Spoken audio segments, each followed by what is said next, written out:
All right, is the microphone working? I'm glad you could all find the room. I guess this was kind of a last-minute thing. We are all apparently to be, I don't want to say guinea pigs in an experiment, but we are going to be streaming video onto the internet, or is it just to Bilkent users? Onto the internet of the class. And so we will all try to be on our best behavior. We will all try to be interesting and never boring. And I do hope you can all ask questions, because I think it will be better for everyone if there's a bit of give and take. Now, as I did explain last week, the basic idea for the course, it's a little too large without having separate discussion sections to have a proper discussion. That said, most weeks on the Wednesday, I will try to give a proper lecture introducing the topics. And then Friday's class, we will hopefully open up into more of a question and answer session and as much of a discussion as it is possible to get going in a group this size. Those of you who were not here last week, I should perhaps first ask as a matter of business, do you all have the syllabus? Okay. I have a few copies in my briefcase. Maybe during the break I will pass out more. Just for those who do not yet know, the primary textbooks we will be using are Paul Kennedy, Rise and Fall of the Great Powers,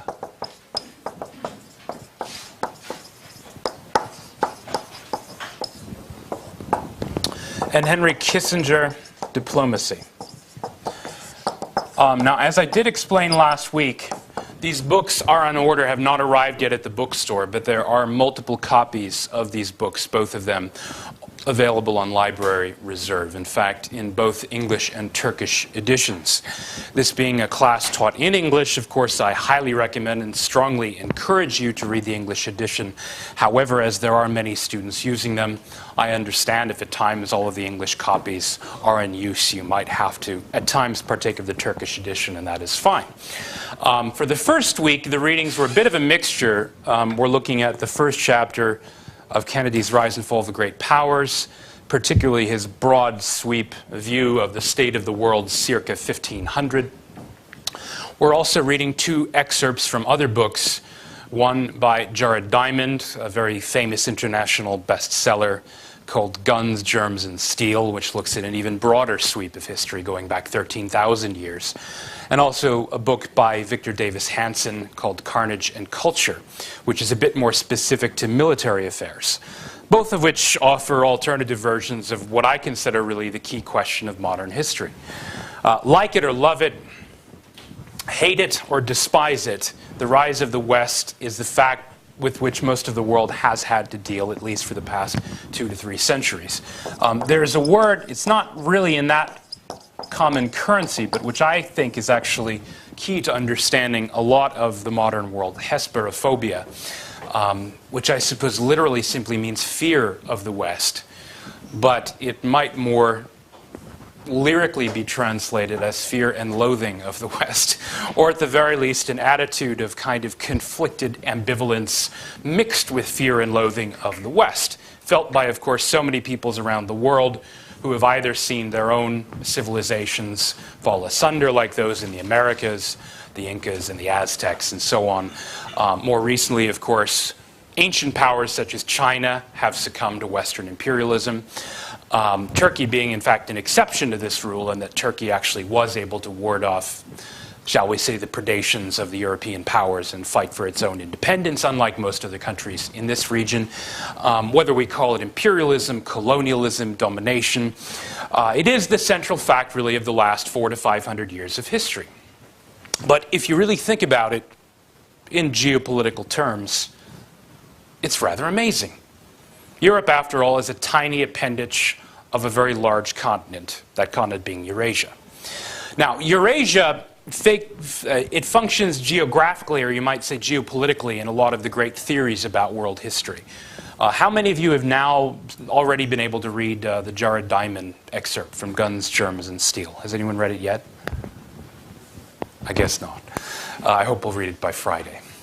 Now, his book is extremely popular. It's sold, I believe, several million copies by now. It's been made into a kind of television miniseries, kind of documentary miniseries. Now, the essence of his theory, it's of course more complicated than this, but boiled down to its essence, it is that the continent of Eurasia, of which Europe, of course, was only a small part, had certain indelible advantages over other regions of the world. One of the most prominent of them is its east-west axis, which is to say, because Eurasia basically goes from east to west as opposed to from north to south, like the Americas do, it was much easier for information, particularly about things such as agriculture and animal husbandry, to be disseminated broadly. The reason simply being that, of course, climate is often determined by latitude, that is how far north or south you are of the equator. And so if you go east-west, you can go along basically the same line of latitude. That is to say, this was a certain advantage as far as the dissemination of ideas about agriculture and animal husbandry. Now, animal husbandry, this is another one of the key concepts, which is to say, particularly the domestication of animals, such as, I suppose, the cow would be the most obvious example, although there are many others. The domestication of animals for the purposes of human consumption or use. This is something which doesn't sound all that exciting to us, but to a biologist or a biological determinist, such as Jared Diamond, it has incredible implications, and that is because by working closely with domestic animals, the population of Eurasia developed immunity to certain diseases, particularly diseases such as smallpox, which has only recently been eradicated. For some reason, when you're in close touch with animals, we all know this in recent years from outbreaks of the swine flu, for example, as it was called. Being in close proximity to these kinds of animals often produces the most lethal combinations, whether it's of the flu virus or of the smallpox virus. Now, those of us who have a little bit of background in history know that, in fact, the main factor in the European conquest of the Americas, aside from the superiority in terms of arms, the main factor in terms of an actual replacement of one population with another was, of course, disease. That is, in his title, Guns, Germs, and Steel. In fact, that in some ways is the most important element in the equation, that is, germs. For some reason, the peoples of Eurasia, because of accidents of geography, animal husbandry, and agriculture, developed immunity to certain diseases earlier on than those people in the Americas. Now, they had their own diseases, of which syphilis is actually the most famous and the most prominent. However, those diseases were not as lethal as the ones that the Europeans brought with them. So again, if you look at the broad brush of history, you can see at least certain reasons why more sophisticated agriculture, which allowed centralization of power and authority in the ancient civilizations of Mesopotamia, later Egypt, later, of course, Greece and Persia, a certain sophistication in terms of their ability to husband animal resources, which led to these advantages in terms of germs and disease. These are the large, broad brush theories that interest somebody like Jared Diamond. Now, we can talk a little bit more about his theory on Friday. For today, though, I want to break it down a little bit further, because, after all, interesting as it is, it doesn't have a lot to tell us about the last 500 years of history. It might tell us about the last 10,000 years of history, and why things turned out roughly why they did. But after all, Eurasia is a big place. Eurasia includes not only Europe, but also most of course, the modern Middle East, along with Central Asia, Siberia, Russia, and even really, in its broadest encompassment, you're looking at Korea and even to a certain extent Japan, although of course Japan is off the edge of the coast. Now, if you're talking about Eurasia, that's a pretty big generalization. Obviously, Japan is not China, which is not the Mughal Empire in India, which is not the Ottoman Empire, if we're looking at 1500, which is not Europe with all of its warring states and bishoprics and city-states and would-be empires and kingdoms. You have a lot of variation. Variation in political systems, variation in economic development, specialization in terms of certain products, and so on and so forth. So anyway, the broad sweep of history is interesting, but it doesn't necessarily answer the harder questions.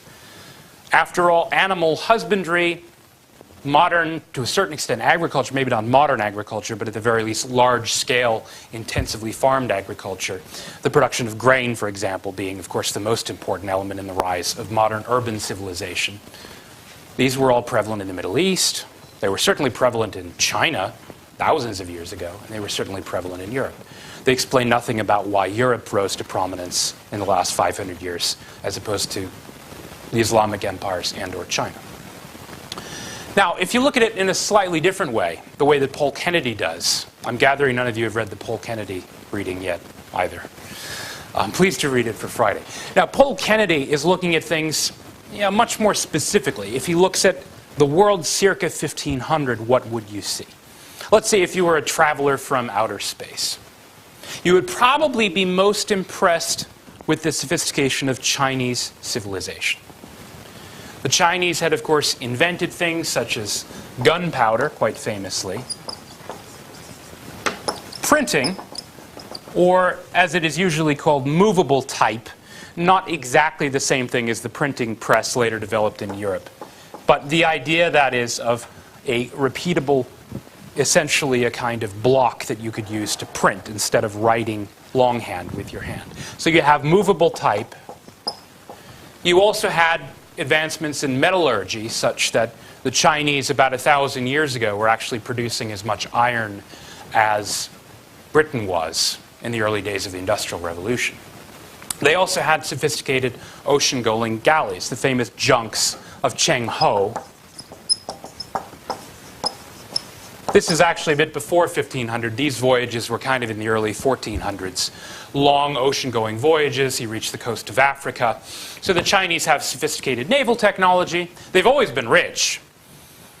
I mean, in the days of the ancient world, if you look at trade between Rome and China, which was mostly handled, of course, by intermediaries along the old Silk Road, basically it was the Romans buying things from the Chinese. What did the Romans give them in exchange? Gold and silver. It was the Chinese who actually made the things the Romans wanted, most famously, of course, silk, certain porcelains, and other luxury goods. China had always been wealthy. To some extent, in fact, if you look at the world today and everyone is talking about the rise of China, it's not really that surprising. It might actually be the world tilting back towards an axis of the way it traditionally was. China always has been a center of sophisticated urban civilization. So if you were looking back around 500 years ago, you'd probably be more impressed by the civilization the Chinese had erected than you would Europe. You could look at the Great Wall of China, for example, which you can still see from outer space, and you can see that this was a people who knew how to build things. They could build things that lasted. They could organize society in a very sophisticated way. Now, if you kind of spread across Eurasia and you next took in what was called the Mughal Empire of India, you might be a little bit less impressed. But even so, there you have a degree of sophistication, urban civilization. You certainly have more sophisticated wares on sale than you would have in a place like Europe when it came to things like textiles. Also, of course, spices.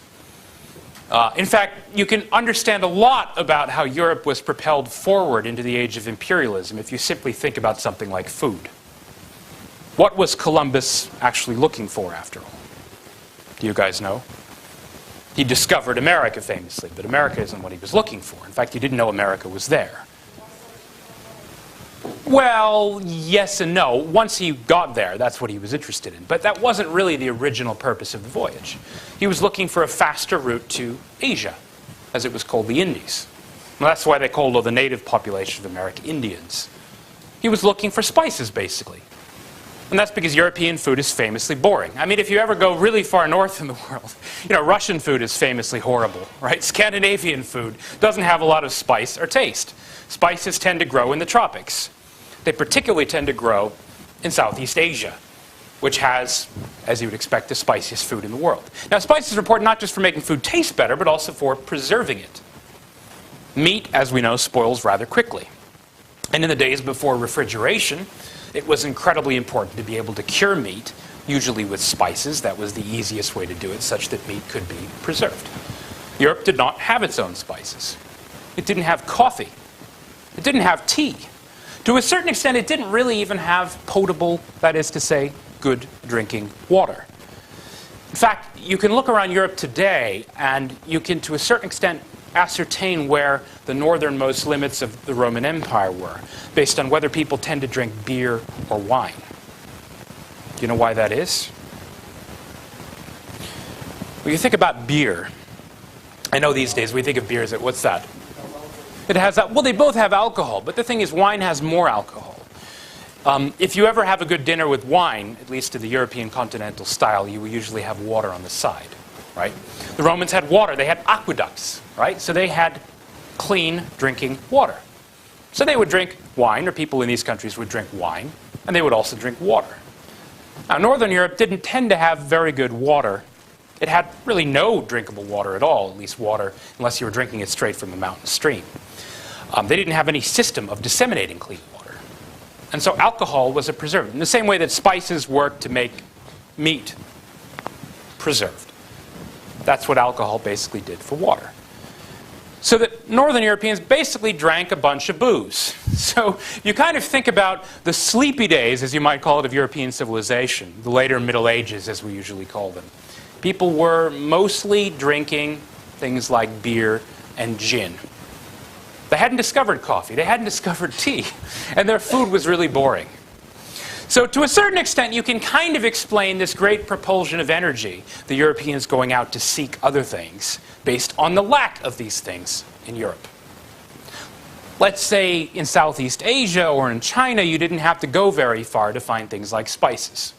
And so maybe that explains why the Chinese were not motivated to travel across the great oceans to discover things. They also figured they had already discovered everything. They were the great celestial empire, the center of the world. To a certain extent, arrogance has sometimes been accompanied by insularity. This is not always true.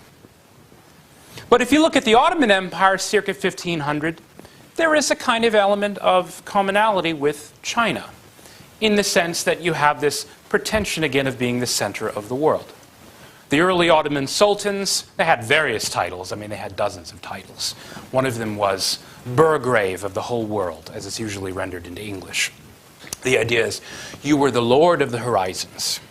Everything centered around this central figure, an autocrat. Something that Europe did have in the days of the Caesars, but had not really had since the fall of Rome. The second Rome, Byzantium, had some of these pretensions, but its military power was never really able to back them up, such that Byzantium never really quite saw itself in this universalistic way, in the way the ancient Caesars had. But you had this in the Ottoman Empire. And circa 1500, I suppose you could go forward a few more decades into the days of Suleiman. I think you know him as Suleiman Kanuni. We know him in English as Suleiman the Magnificent, essentially, where the Ottoman Empire reaches not necessarily its greatest territorial extent, but its greatest prestige, where it's carrying all before it, it's winning battles against the Europeans.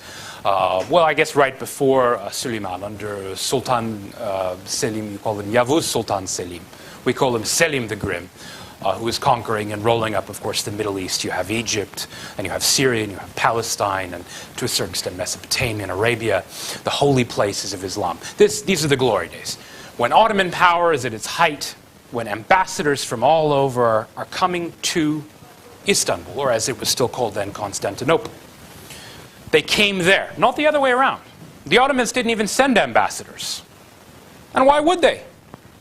They were the center of the world. Most of the feuding European states would send ambassadors to Constantinople, to the Bab-i-Ali, as you call it, the Sublime Port, or the High Port, the High Gate, because that was the center of power. Now, it was said that, I think, at some late stage in Suleiman's reign, there were so many gifts kind of pouring down on Topkapi Palace that they stopped opening them. They would just sort of pile them up in these vaults. And they would measure the gifts by volume, or by weight, because so many people wanted to be vassals of the great sultan. Again, you have something of the same thing in China. If you are the center of the world, if the world comes to you, why go out into the world? Modern America, in some ways, is a bit like this. Europeans are actually... sorry? Did someone say something? Yes. You think about this, right? Famously, Americans are kind of provincial. It used to be, there was a funny statistic about the Congress. How few members of Congress actually had passports. I forget the exact number. Americans don't tend to travel very much. Now, in this sense, despite a lot of things they have in common with their British, English, Scottish ancestors, this is actually very different. I mean, if you think about the English Isles, you know, they're bounded, of course, by the seas. They're rather small. So, you know, if you want to go skiing, you have to get on a plane. Or I guess these days you could take a train through the Channel. America is such a large country, and there's so much to see inside America. And because the rest of the world is interested in America and comes to America, Americans don't tend to be that interested in the rest of the world. Yeah, it's a perfect example. Again, you have, whether it's the Chinese Celestial Empire, whether it's the Ottoman Empire with the Sultan as the Padishah, this sort of Burgrave of the world's cynosure of the world's eyes, you have an empire which is less interested in the outside world because the outside world is interested in it. So that if you look at Europe at the same time, you see something of the opposite. The Chinese are not sending ambassadors to Europe. The Ottomans are not sending ambassadors to Europe. The Europeans are, of course, quarreling and fighting with each other. I mean, famously, this has always been true of Europe. This is one of the main reasons, of course, the European Union has struck such a chord with so many people, is that supposedly it represents an end to this endless era of struggle. Struggles, again, partly because the disunity of Europe, the fall of Rome, and the splitting of the Roman Empire into so many pieces. Now, you can exaggerate the point. There have certainly been attempts to unify Europe into a kind of celestial empire. But then even the Romans in their heyday never conquered most of what is modern Germany or Denmark. And even in the sporadic attempts to reunify or recreate the Roman Empire under Charlemagne around 800, several centuries later under the great Saxon kings, who we now think of as German, although that's not how they thought of themselves, who tried to get themselves crowned emperor by the Pope, the title being Holy Roman Emperor, although Voltaire, I think, had the best line that the Holy Roman Empire was neither holy nor Roman nor an empire. It was more like a pretension. It was like a ghost, the ghost of ancient Rome, the attempt to recreate something that had been lost and had never come back. Europe, of course, there were efforts much later to unify Europe, usually by a would-be conqueror such as a Napoleon or a Hitler. As we know famously, their ambitions all kind of came asunder, came to rot. Now, the reasons for this, again, are many.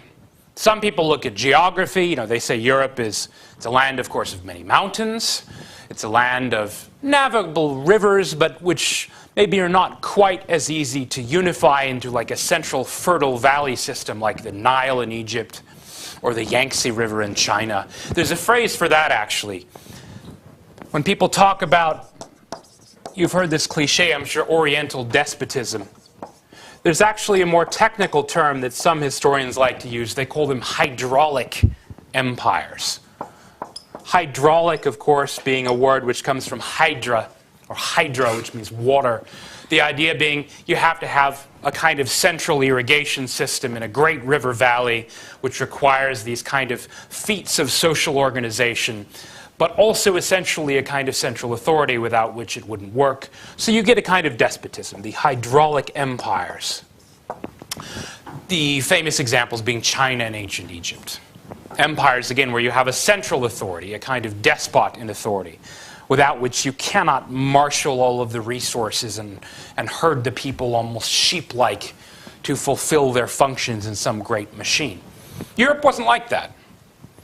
There are a bunch of rivers, yes, but you can't really say that all Europe is kind of in the Danube Valley or in the Valley of the Rhine, the Valley of the Seine, or of course the Thames, which is only in England anyway.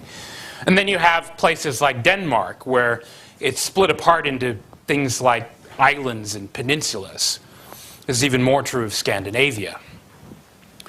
The Vikings, the Normans, the raiders that came from the north that the Europeans used to fear almost as much as the Muslim raiders, the Saracens, as they called them from the south, they were famously unruly and difficult to govern. You know, much like the Germans, as the Romans called them, back when the Germans were just tribes, and they were difficult to subdue because they didn't want to be ruled by anyone. There are other examples of this in more recent history. The ethnic group in America which is sometimes seen as both the most unruly and kind of difficult to discipline, but also the one that furnishes the most soldiers, volunteers in the army. The people known as the Scots-Irish, the people who came from essentially the kind of savage borderlands, the area of basically where England meets Scotland, although there are also other areas where the Irish would sometimes mix in. It's a bit complicated, but they're called Scots-Irish because they have a little bit of both peoples in their ancestry. These are people who refused to submit, whether it was to ancient Rome or later on to England. I'm sure many of you have seen the movie Braveheart, which is frankly rubbish, but there's something to it. This notion of the Scots being this unruly people that didn't like to be subdued. Now, eventually, it's not really true. The Scots eventually became very loyal, to a certain extent, soldiers in the British Empire. In part, though, because they liked adventure, and so they would volunteer and go off on these crazy foreign missions, be posted to faraway places, far away from home, and have adventures. Maybe it's something about northern peoples. Who knows? The difficulties of the climate. These are the kind of things that historians used to talk about very freely.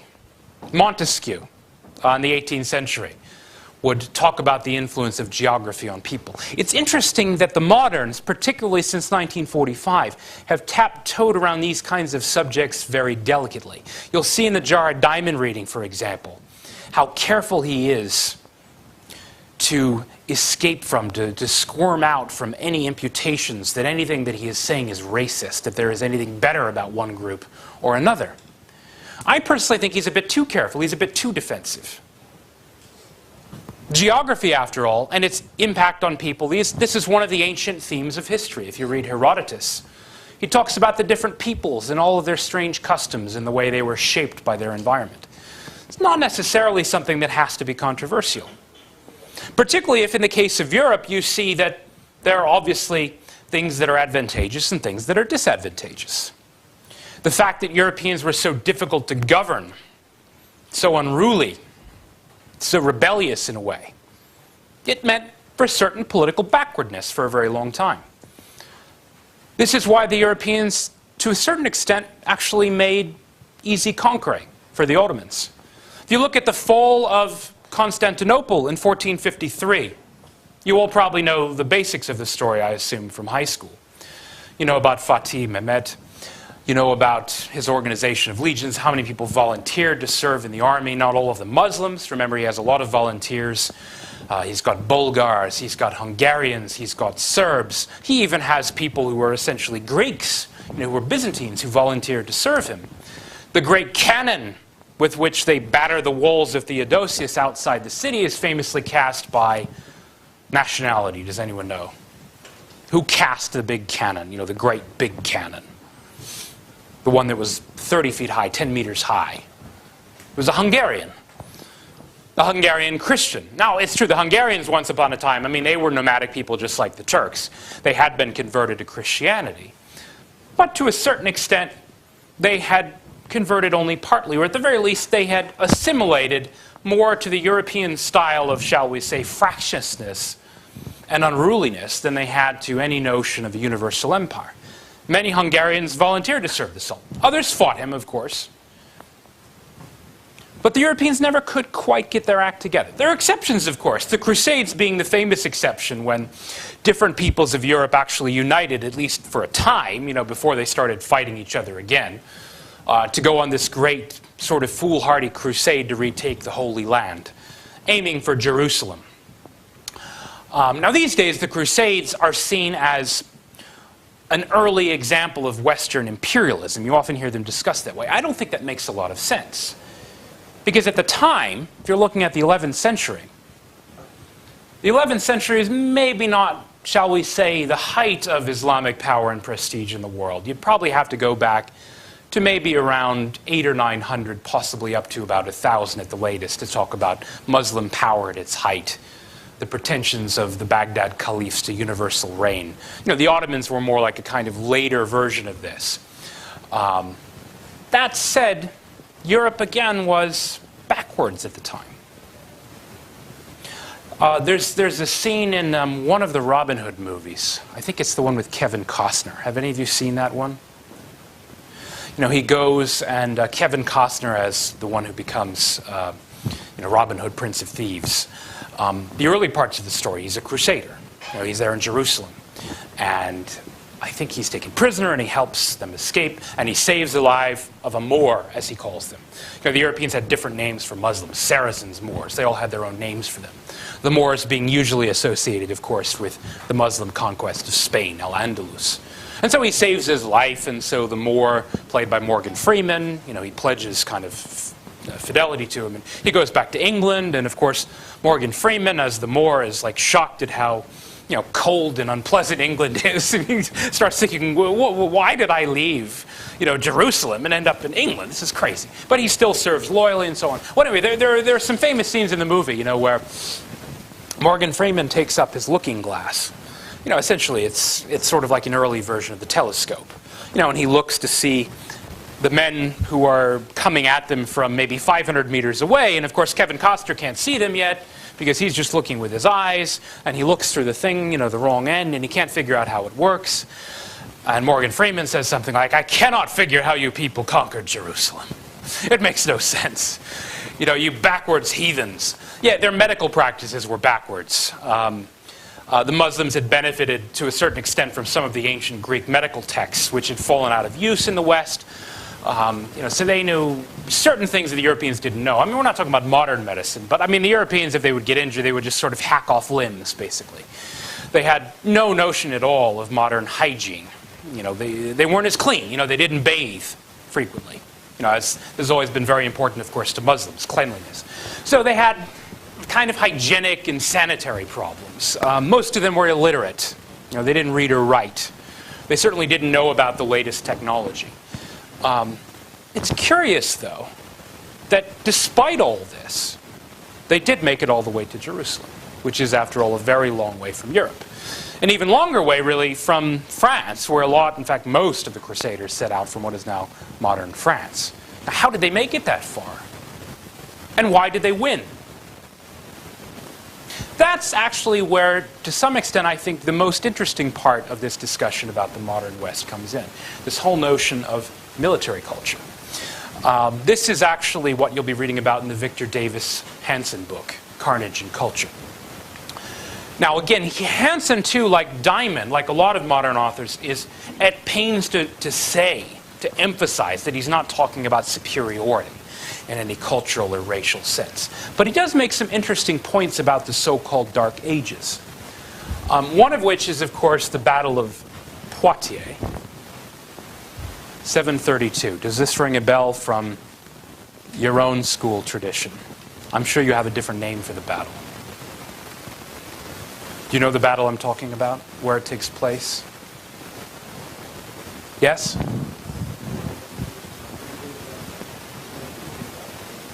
Do you have a name for the battle? It's the same then. Same. Location of the battle, of course, Poitiers, you can guess from the pronunciation, is in what is now modern France. This was, the upper limit, you might call it, the northernmost limit of the Muslim advance into Europe in the first century after, of course, the Revelation and Muhammad. Really within, in modern terms, we'd call it about an hour drive from Paris. At the time, of course, they didn't have the internal combustion engine, and so it would have taken a bit longer if you were walking or on horseback. But obviously, it's very far to the north, very far to the west, the furthest northern or northwestern limit of the Islamic advance. What is interesting to a military historian like Hanson, though, is that the Europeans won this battle. Now, it's true that they lost a lot of other battles in places like Spain, but they won this one, despite the fact that the 8th century was probably one of the worst times in European history in terms of general backwardness. I mean, if you look at the fall of Rome, I mean, it's the fall of everything, right? You know, the buildings crumble. The libraries are destroyed. Writings and books are lost, never ever to be recovered. Thousands. I mean, the vast majority of the written output of the ancient world was lost forever. Most of the knowledge of things the Romans knew about, you know, things like medicine, things like road building, engineering, the building of aqueducts, all of this had been lost. And yet the Europeans actually won this battle, despite being, I've heard different estimates as to the numbers arranged on both sides, but I do believe they were outnumbered. certain things were never lost. This is Hanson's argument. A certain thing he calls the Western way of war, the Western method of warfare. There is maybe a direct line you can trace between the ancient phalanx of the Greeks through the Roman centurions and the modern regiments of Western European armies. It has to do with, to a certain extent, the way armies are organized and run and governed, which is to say that you have a lot of diffusion of decision-making. It's not merely top-down with one man in charge. You have something like non-coms in modern armies, non-commissioned officers, which tend to be very important in the German army, and particularly the modern American army is a good example of this. In other words, decision-making on the spot by lower-ranking officers. But I think even more important than this is the approach to warfare, the notion of decisive battles. I mean, the notion which in some ways is actually kind of horrifying. If you look at what the Greeks brought to warfare, you know, when the Greeks fought the Persians, virtually annihilation is what they brought to the battlefield. Warfare was not this kind of ritualistic thing where, you know, you'd have a little bit of kind of people bragging and then, you know, some kind of heroics and show and display, and then they would just go back to their lives. This is the way warfare has been in a lot of the rest of the world. Parts of it are for show, or at the very least for glory, right, for individual glory. The tradition of the Japanese samurai, or even to a certain extent the Ottoman janissaries, you know, the glory of the individual warrior who is elite. The Europeans never completely lost this notion of the close order decisive battle. The Greek phalanx meant you would literally not lose contact with the man to your side. You would hold your shield. And in this way, so long as you all fought together, you were invincible. The Romans had a slightly different version of this. There's actually a good scene in the Gladiator movie from about 10 years ago, where you can see Russell Crowe and his character, the great Roman general Maximus. He gets all of his comrades, you know, who at this time, of course, they're all slaves, the gladiators, and they all basically close ranks. And by putting their shields together, they were able to hold off a superior force. Now, there's something to this. This tradition, yeah, some parts of it were lost, but they were never entirely lost. You look at the effectiveness of European armies. It's not that they never lose battles, but throughout history, whether it's the Greeks pitted against the Persians, or, again, there are exceptions in the whole period of the Islamic conquest, where the Europeans obviously were either too fractious and disunited, or were simply outfought, or scurried away from battle in a kind of cowardly way. That also happened at times. For the most part, though, where there were decisive battles, the Europeans have tended to win. Again, this doesn't necessarily mean any kind of sophisticated civilizational attainment or achievement. It does mean, however, that the Europeans tended more often than not to win. There are elements about this, though, which do tend to dovetail into politics. If you look at a couple of key naval battles, for example, the most important for our purpose is Lepanto, the battle usually considered to have stemmed the Ottoman advance into the Mediterranean, 1571. An ancient analog to this battle is the famous Battle of Salamis, which is said to have saved ancient Greece from Xerxes and his invasion, which you might know about most recently from the movie The 300, I think, right? But that was about Thermopylae when the Spartans lost. Salamis, of course, had the opposite result. In Salamis, the Greeks won. They didn't just win. They wiped the floor with the Persians. Greek casualties were maybe several dozen. The Persians lost, according to estimates of witnesses, 40 or 50,000 men in a matter of hours. How did they lose so many men so quickly? Well, for the most part, the men they lost were the equivalent of galley slaves. They were in these old triremes and they couldn't swim.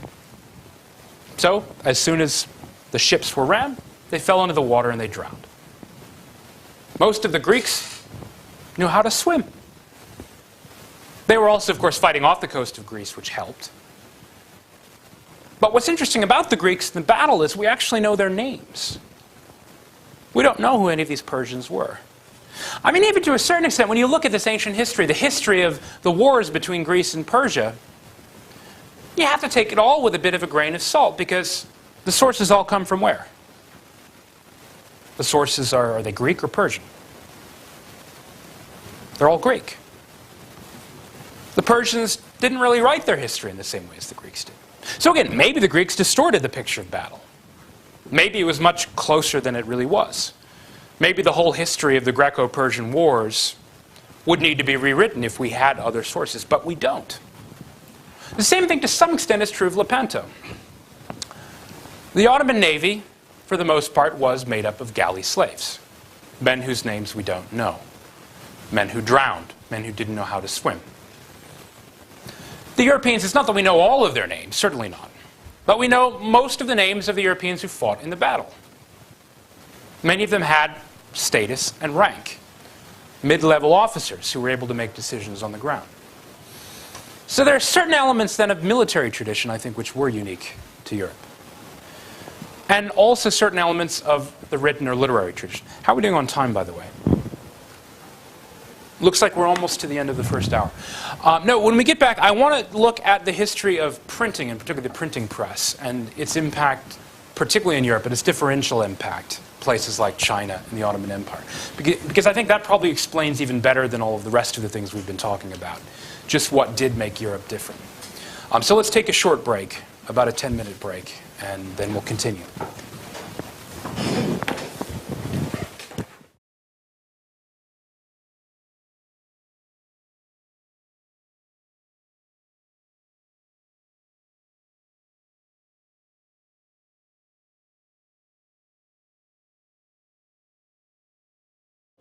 All right, is the microphone working? I'm glad you could all find the room. I guess this was kind of a last-minute thing.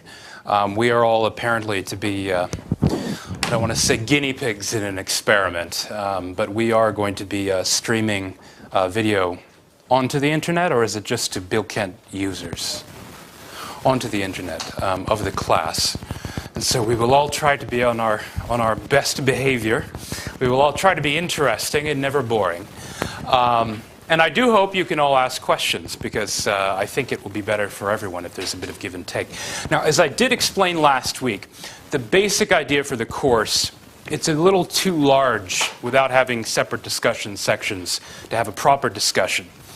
Now, as I did explain last week, these books are on order, have not arrived yet at the bookstore, but there are multiple copies of these books, both of them available on Library Reserve, in fact, in both English and Turkish editions.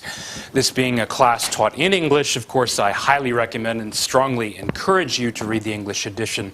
However, as there are many students using them, I understand if at times all of the English copies are in use, you might have to, at times, partake of the Turkish edition, and that is fine.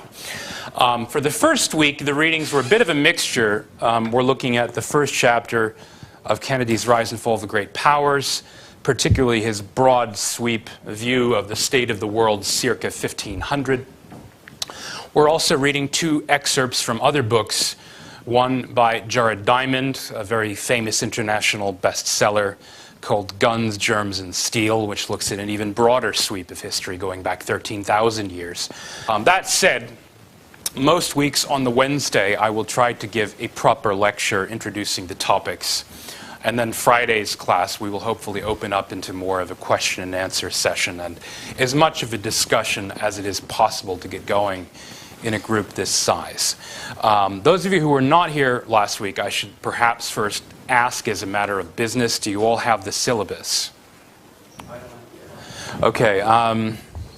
I have a few copies in my briefcase. Maybe during the break I will pass out more.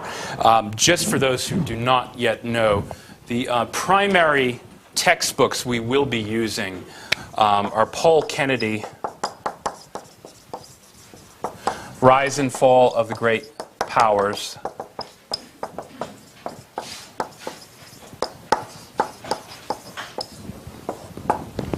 and Henry Kissinger, Diplomacy.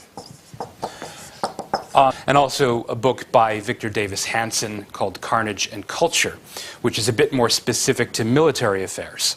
both of which offer alternative versions of what I consider really the key question of modern history. Like it or love it, hate it or despise it, the rise of the West is the fact with which most of the world has had to deal, at least for the past 2 to 3 centuries.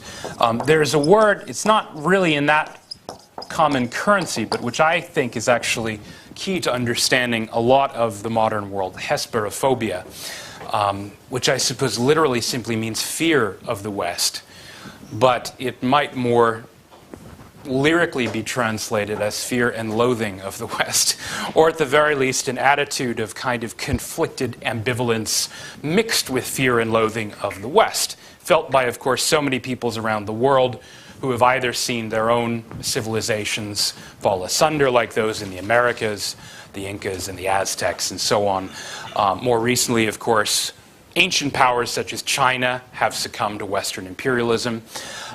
Turkey being, in fact, an exception to this rule, and that Turkey actually was able to ward off, shall we say, the predations of the European powers and fight for its own independence, unlike most other countries in this region.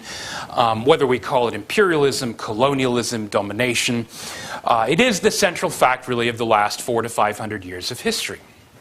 But if you really think about it in geopolitical terms, it's rather amazing. Europe, after all, is a tiny appendage of a very large continent, that continent being Eurasia. Now, Eurasia, it functions geographically, or you might say geopolitically, in a lot of the great theories about world history. How many of you have now already been able to read the Jared Diamond excerpt from Guns, Germs, and Steel? Has anyone read it yet?